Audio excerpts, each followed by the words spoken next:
यह उस दिन की कहानी है जब मैंने पहली बार समझा कि डर सिर्फ अंधेरे से नहीं होता, बल्कि कभी कभी रोशनी में भी छुपा रहता है। अगर आप भी इस कहानी का सच जानना चाहते हैं तो चैनल को सब्सक्राइब करना मत भूलिए। मेरे पापा की तबीयत अचानक खराब हो गई थी और हमें मजबूरी में शहर से बाहर जाना पड़ा।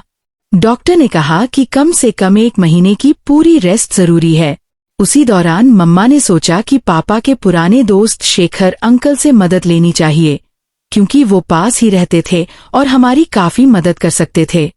शेखर अंकल बहुत हंसमुख इंसान थे, हमेशा लोगों की मदद करते, कॉलोनी में सबकी इज्जत करते। मम्मा को लगा कि पापा की एब्सेंस में वो हमारे लिए एक गार्डियन की तरह होंगे। शुरू में सब कुछ नॉर्मल था। वो हमारे लिए फ्रूट्स लाते, मम्मा को मार्केट ले जाते और मुझसे पढ़ाई के बारे में पूछते। लेकिन धीरे धीरे उनकी नजरें अजीब लगने लगीं। जब मैं कमरे से निकलती तो उनकी नजरें ऐसे पीछा करती जैसे कोई शैडो हो। कभी अचानक दरवाजे के पीछे से निकल आते, कभी बिना नॉक किए कमरे में आ जाते। शुरू में मैंने इसे ओवर थिंकिंग समझा, पर फिर एक दिन मैं रात को उठी तो देखा कि वो हमारी खिड़की के पास खड़े थे। अंधेरे में उनका चेहरा साफ नहीं दिख रहा था, लेकिन उनकी परछाई ने मेरी रूह तक जमा दी। मैंने मम्मा को बताने की कोशिश की, लेकिन डर यही था कि अगर उन्होंने सीरियस ना लिया तो शायद वो कहेंगी कि तू गलत समझ रही है। इसलिए मैं चुप रही।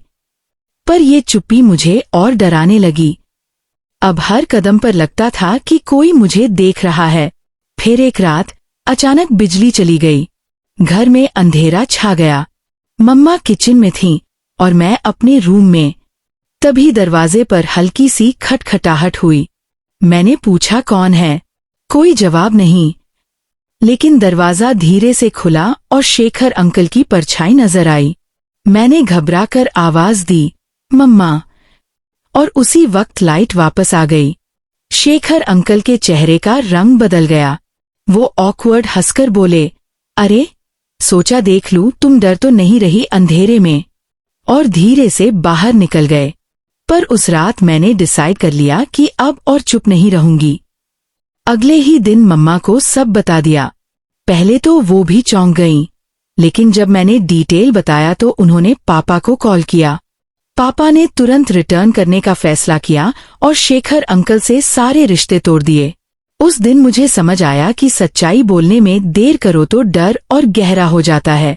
अब मैं चाहती हूँ कि मेरी कहानी सुनकर हर कोई ये समझे, अगर कभी किसी की नजरें, किसी की हरकतें अजीब लगें तो उसे नजरअंदाज मत करो।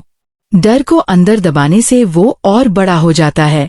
सच बताना ही पहला कदम है अपनी सेफ्टी की तरफ।